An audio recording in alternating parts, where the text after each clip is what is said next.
Welcome to the Beginner's Guide, how to add your logo to Shopify. First, go to Online Store, and click Customize on the theme you want to edit. Inside the theme editor, click the gear icon in the left corner to open your theme settings.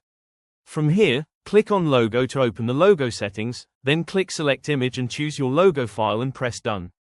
Next, we choose a favicon, press Select, and choose your favicon and click on Done. This small icon will now appear in the Browser tab for your store.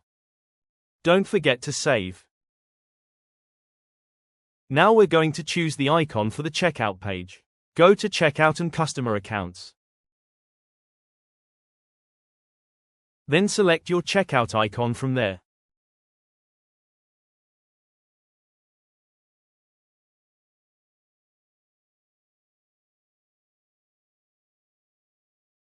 Let's click Save and check the result.